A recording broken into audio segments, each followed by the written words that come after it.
Dr. Deepak Chopra, the world-renowned wellness author and physician. It's great to have you here, Dr. Chopra. Thanks, Mia. Thank you so much for your time. Thank you. So you're a big proponent of holistic living. What are some key things people need to know about how to live a wholesome, happy life? Whole means all-inclusive, right?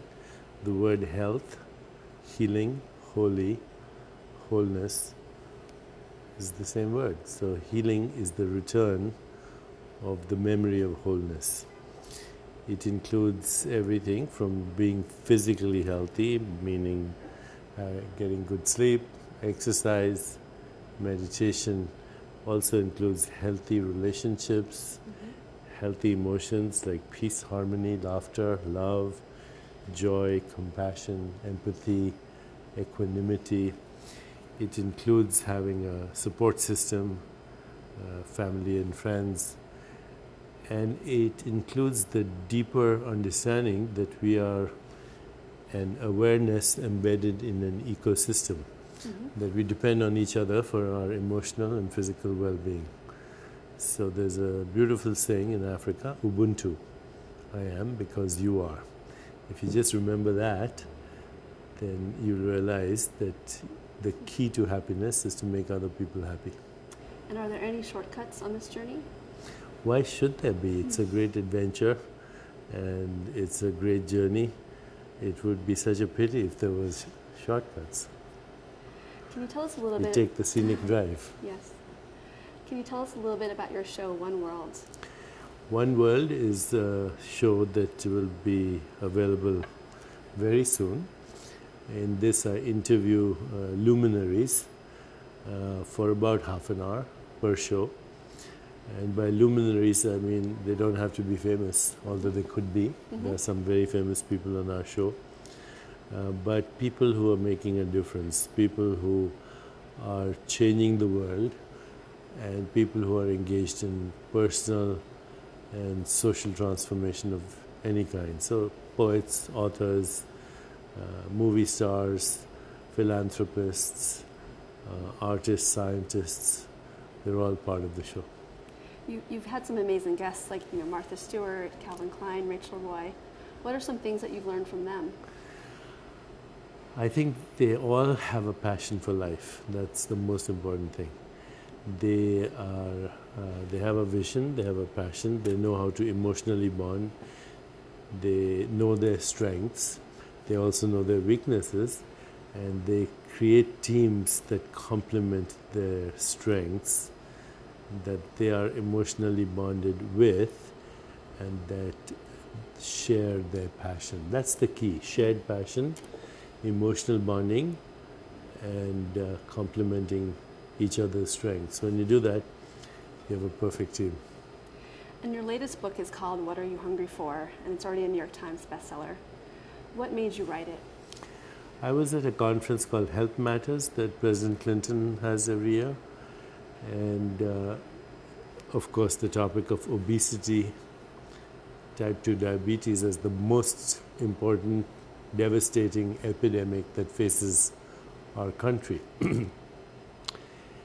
These two illnesses, and they are illnesses, obesity and type 2 diabetes, are related directly or indirectly to cardiovascular illness, many types of cancer, chronic illnesses like arthritis, compromising of our immune system, therefore infections, kidney disease, blindness, all related.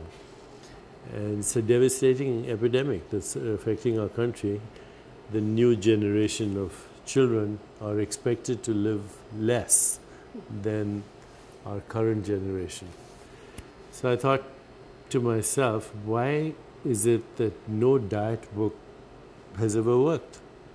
I mean, every season there are diet books, people lose weight and then they gain it again. Right.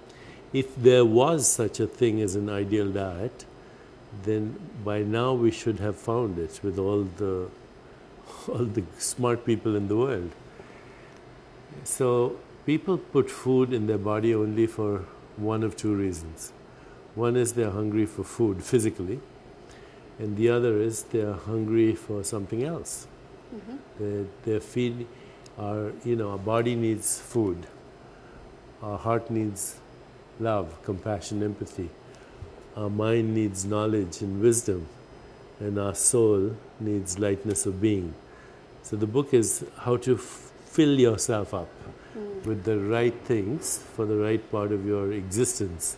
That's why it's called What Are You Hungry For? So, you know, I'm wearing this band. It says, what are you hungry for? Here, right here. You see this? Yep. It says, what are you hungry for? So anytime you want to mindlessly eat food, you look at this and you say, what am I hungry for? If I'm hungry for food, how hungry am I? Am I famished?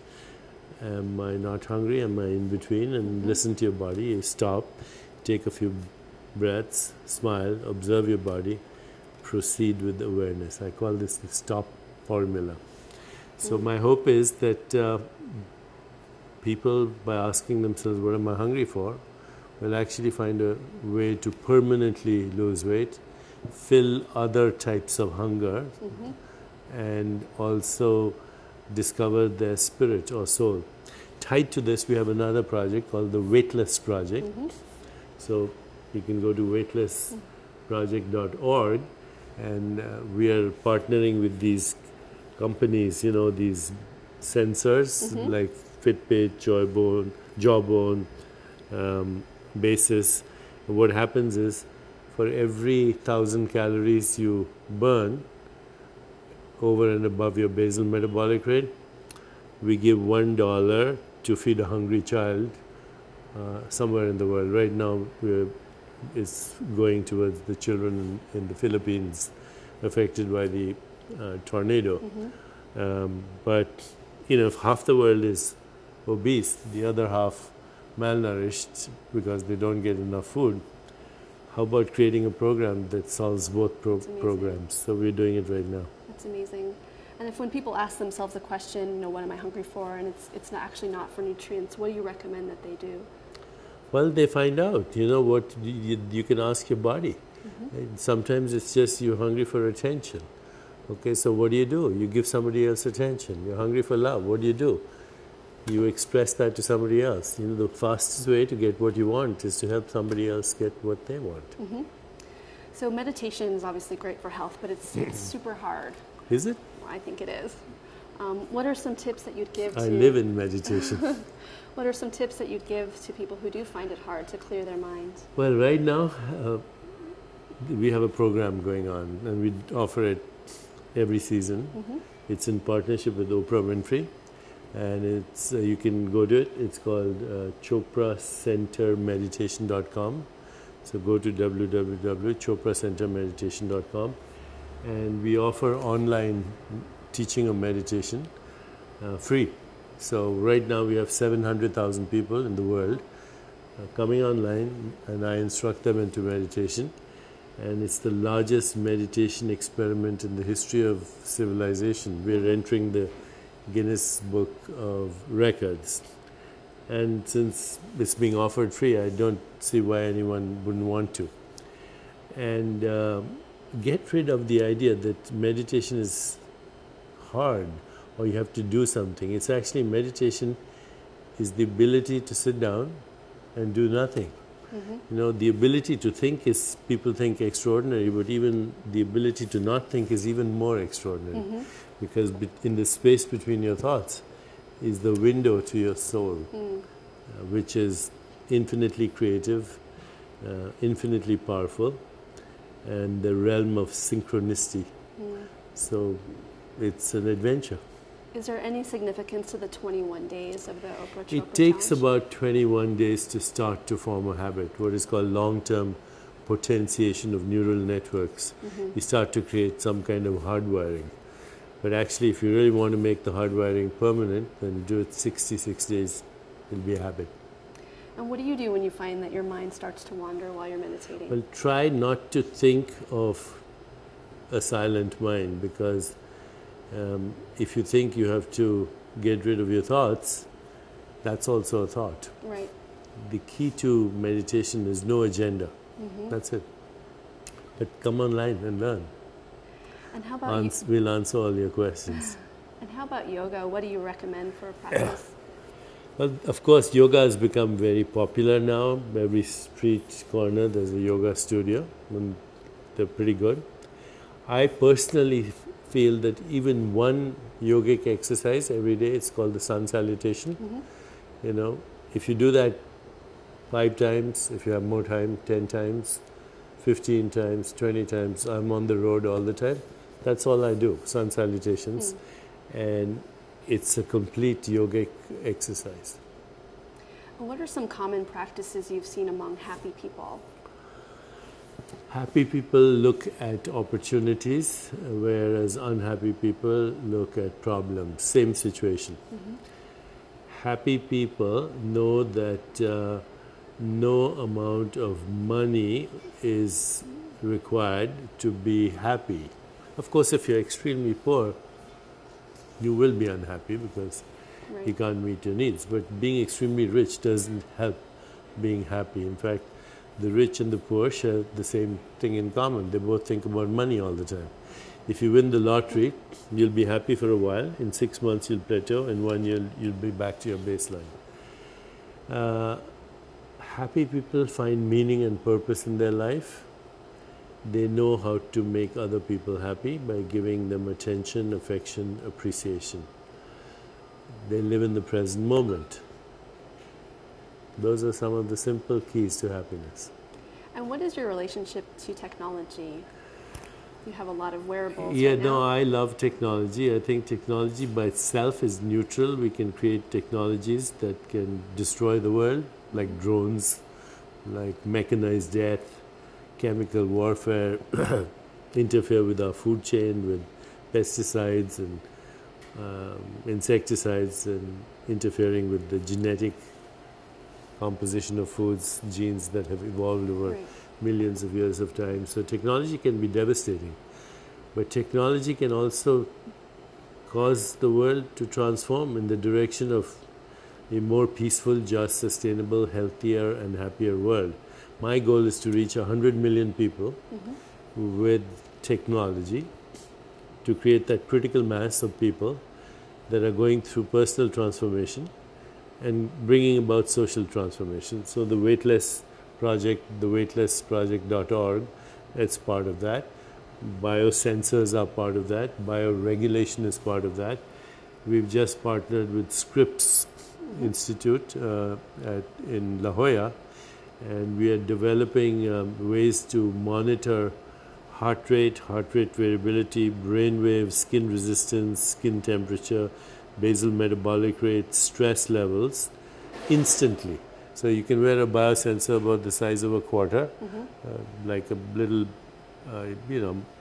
Band-Aid. Will pick up all this information, transmit it to an iPhone, send it to a cloud, give you instant feedback on your state of well-being. We just started this project, and ultimately we want to show, which we feel confident that we will, that your personal physical, emotional, psychological well-being correlates with traffic accidents, hospital admissions, crime rates, social unrest, and leadership. Because it's the well-being of a nation's people that make the nation healthy and productive. These days we have a crisis. It's called health reform. It has nothing to do with health reform. It's insurance reform. I agree, we need insurance reform, but insurance reform is not going to make you or me a healthier person. Right. A lot of what we do hear about the future of health, with regards to childhood obesity or the state of healthcare in the United States is sort of depressing. What makes you optimistic about the future of wellness? I'm not optimistic or pessimistic. I think if we don't change our ways collectively, we're doomed.